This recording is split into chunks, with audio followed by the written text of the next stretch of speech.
As noted in class, the origins of Zoot Suit can be traced to Luis Valdez's work in political theater with the United Farm Workers and his early foray into filmmaking with I Am Joaquin.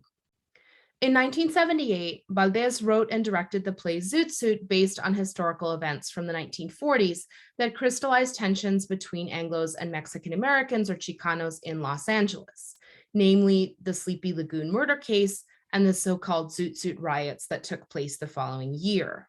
So in actuality, the second incident was more like a series of racially motivated attacks on Mexican Americans by whites. So sometimes the term riot can be kind of misleading.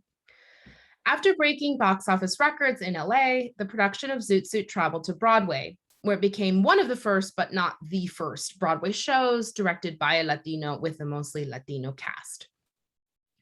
Focusing on a group of so-called Zoot Suiters, so these were mostly Mexican American or Chicano youth who used suits that were cut using a lot of excess fabric in defiance of wartime rationing of cloth and other basic necessities.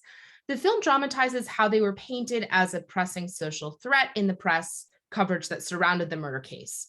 And this fed into Anglo soldiers and sailors' violent attacks on Zoot Suiters the following year. In the writing of the play, Valdez delved into historical sources. These included letters that were sent from prison by the real-life Sleepy Lagoon defendants, as well as court transcripts.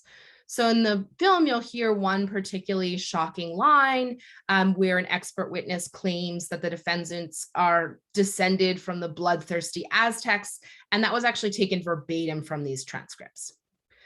Like the actos or short skits of El Teatro Campesino, the play and its film adaptation show the influence both of Mexican popular theater and European political drama, specifically the theories of German playwright and activist Bertolt Brecht.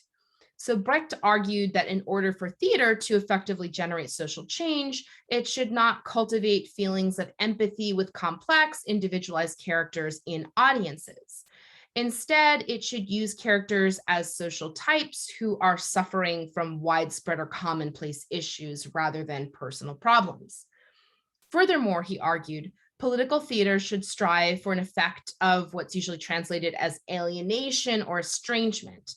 That is, it should remind viewers that what they're watching is not reality, but a representation. And in spite of whatever happy or unhappy ending the work might offer, the problems it presents remain unsolved. So Zoot Suit's deliberately ambiguous ending is working more or less along these principles.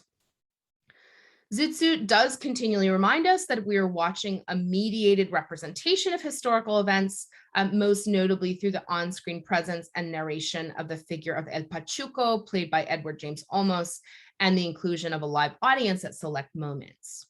The film's unusual form was a product not only of its political approach and its theatrical roots, but also constraints on the production.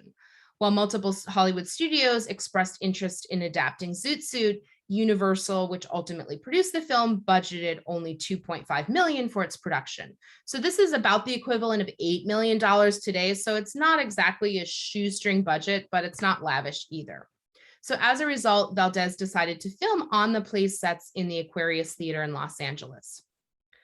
Despite its unconventional aspects, Zoot Suit clearly draws on popular Hollywood genres, including the musicals of the Good Neighbor period, which is the period in which the film is set, with their complex choreography and camera work and vibrant colors.